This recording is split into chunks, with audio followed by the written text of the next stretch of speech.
Salut à toi et bienvenue sur la chaîne Autrement.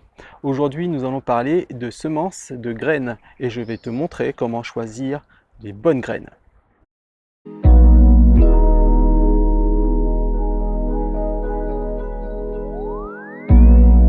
Si tu es un jardinier amateur ou si tout simplement tu souhaites faire ton premier potager cette année, il y a quelques données qu'il faut connaître, qu'il faut avoir assimilées.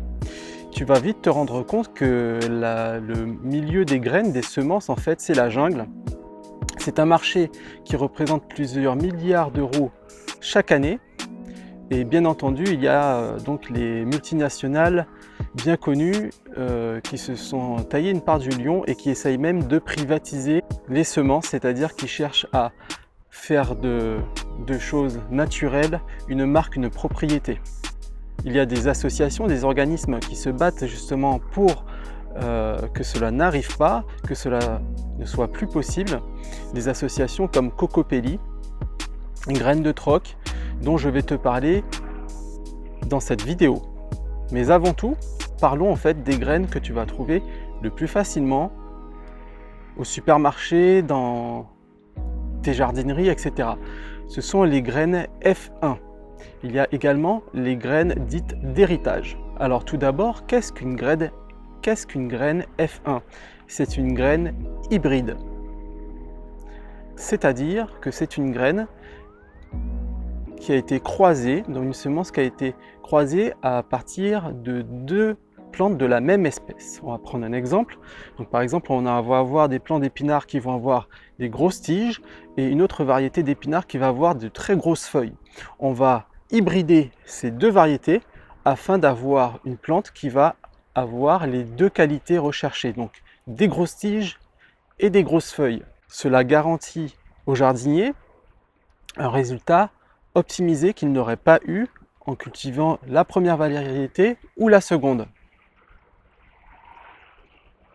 L'inconvénient, c'est que donc ces semences, si tu les replantes après, c'est-à-dire que si tu laisses pousser la plante jusqu'à pouvoir récupérer les graines et que tu veux récolter à nouveau cette plante, il y a une très forte probabilité pour que tu produises l'année suivante n'ait les caractéristiques que d'un des deux parents qui la composent, voire plus.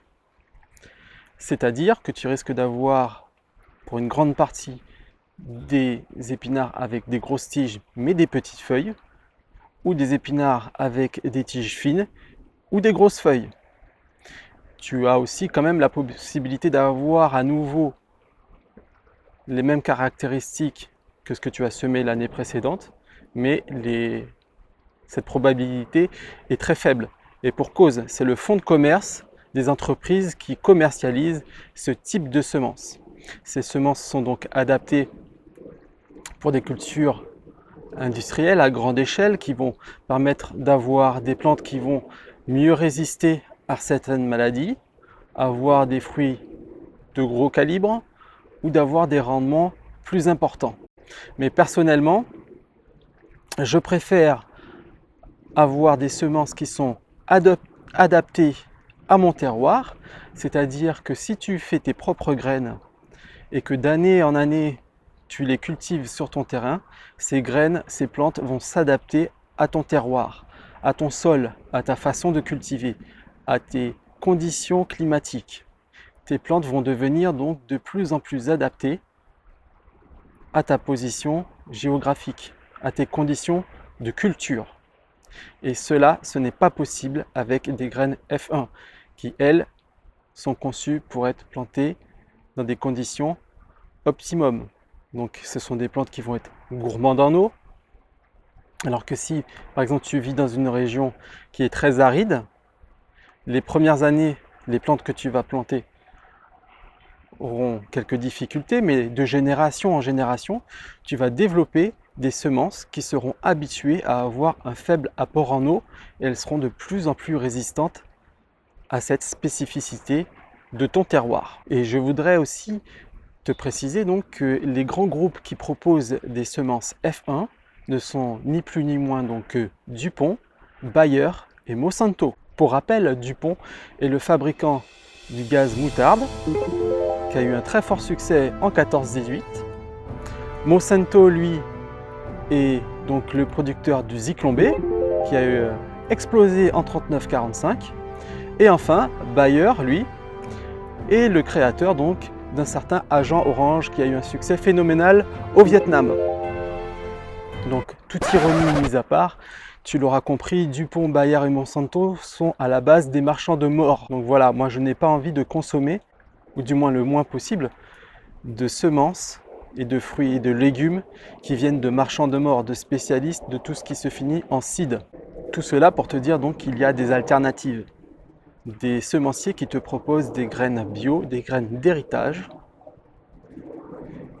comme Cocopelli, dont tu trouveras le lien dans le descriptif. C'est donc une association qui milite contre justement ces semenciers qui cherchent à privatiser le vivant et qui te propose des graines de grande qualité à fort pouvoir germinatif, des plantes qui sont souvent résistantes naturellement au mildiou, à différentes maladies, qui sont également très productrices. Il y a également des semenciers commerciaux qui te proposent des graines de qualité, des plantes rares comme Alza Garden ou Sainte Marthe, chez qui je fais régulièrement mes petites emplettes.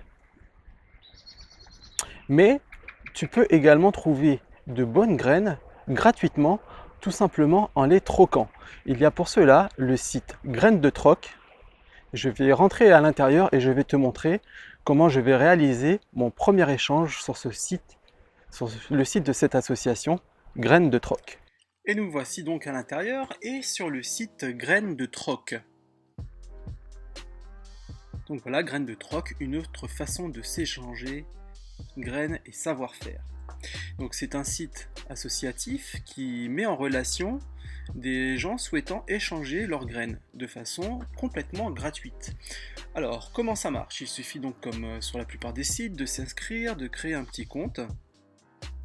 Et ensuite, donc voilà, là tu as la démarche.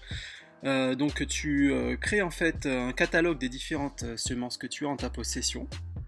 Tu mets le nombre de lots que tu as à disposition. Donc là par exemple, on va aller sur la... J'ai commencé à créer en fait mon catalogue. Donc je mets à disposition des semences de fruits de la passion jaune de Guadeloupe, du piment végétarien, des pois manchoux. Je mets les quantités que je peux proposer. Et donc les gens qui seront intéressés pourront me contacter et me demanderont en fait de leur envoyer des graines.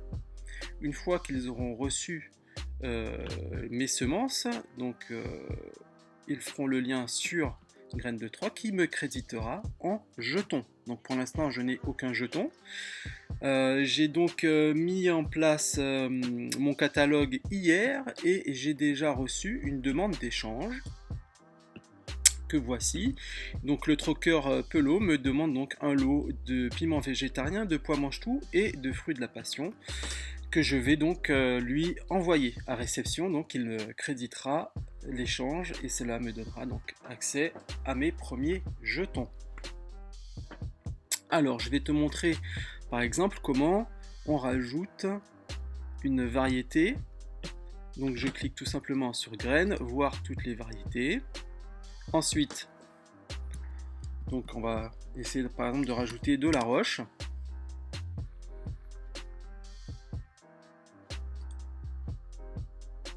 Voilà, donc il y a toutes les variétés d'arroche qui sont proposées. Donc moi c'est tout simplement de la roche verte. Donc voilà, tu as déjà un petit descriptif de la roche qui est disponible. Si tu proposes une plante qui n'est pas encore disponible, ben c'est toi qui crée tout simplement la petite fiche. Ensuite donc on clique sur j'en propose. Alors on revient en arrière, j'ai pas fait attention. Voilà, donc le lot indicatif est de 20 graines. Donc après, c'est à toi de définir en fait combien de graines tu as en stock et donc combien de lots tu peux proposer. Alors ici je vais donc gérer mon stock d'arroche verte pour échange. Alors en production, donc non, je n'en ai pas en production. En réserve, j'en ai pas mal.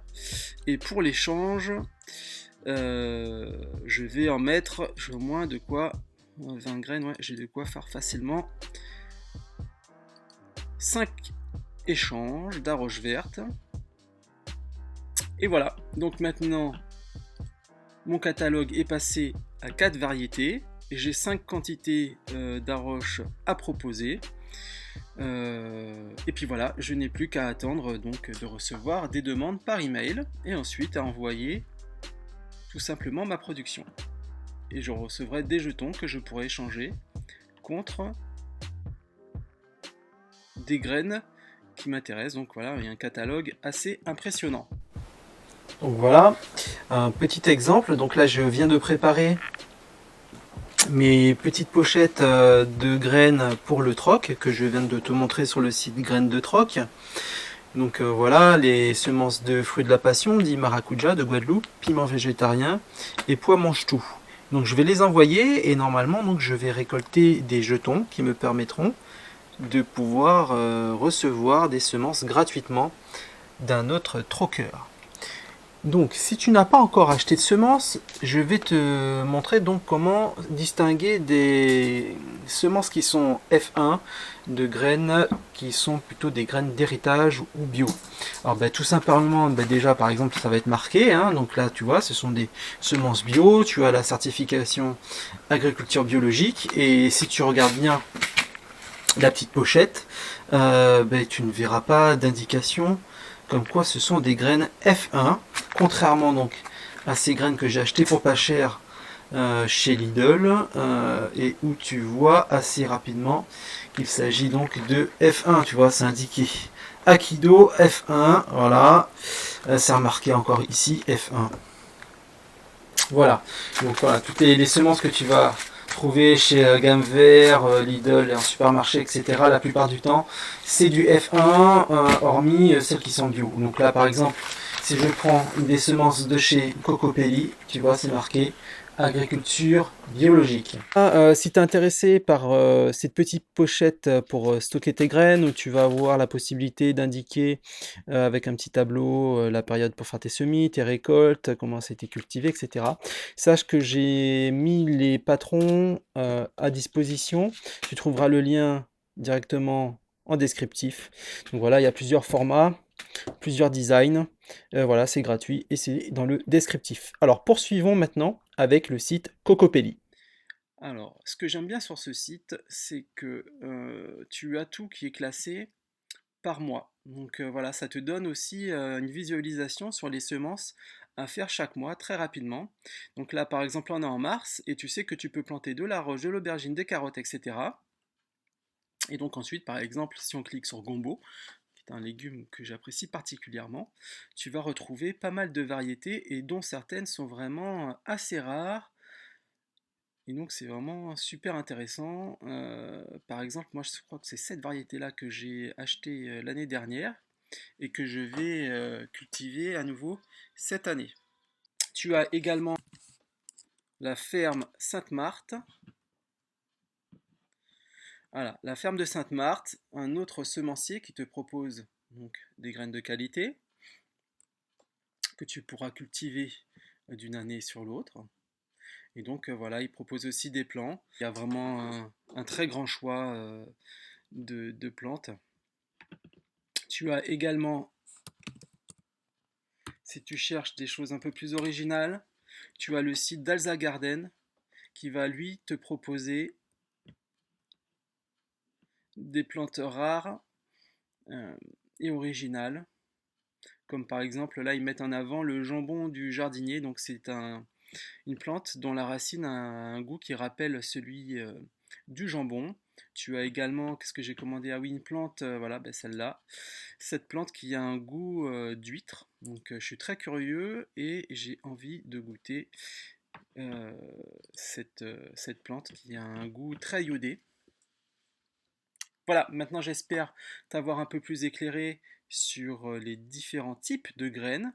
Donc pour résumer, tu as les graines hybrides F1 qui vont te permettre d'avoir des plantes qui vont pousser de façon optimum à partir du moment où tu leur apporteras une bonne irrigation, etc. Mais que tu ne pourras pas reproduire d'une année sur l'autre.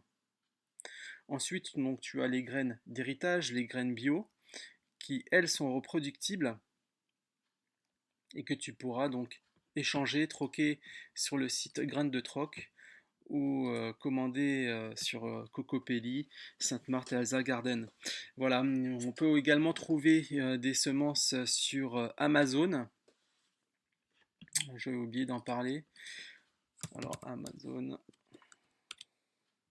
Donc il y a quand même un choix assez important. Je sais pas, on va mettre concombre. Donc voilà, par exemple, tu vois, tu as quand même un très grand choix de semences sur Amazon, mais par contre, voilà, ça va être essentiellement de la graine F1. Voilà, donc, mais ah bah tiens, il y a Sainte-Marthe qui est présente sur Amazon, je ne le savais pas. Donc ça peut être intéressant parce que visiblement là, tu vas avoir des frais de port qui sont moins importants qu'en passant par leur site internet. Après 4,70 € le paquet de graines de concombre, ça me semble un petit peu cher. Enfin bon, bref. Voilà, dernière chose aussi dont j'ai oublié de parler, tu peux également récupérer tout simplement les graines à partir de légumes que tu consommes, tout simplement. Mais il y a de très fortes probabilités pour que les légumes que tu aies achetés dans le commerce soient des plantes F1. Donc voilà, ça revient au même que d'acheter des graines en supermarché ou en jardinerie, de les planter d'une année sur l'autre. Voilà, donc cette vidéo est maintenant terminée, j'espère qu'elle t'aura intéressé et je te dis à très bientôt et n'oublie pas, la résilience est la clé vers la liberté. Ciao!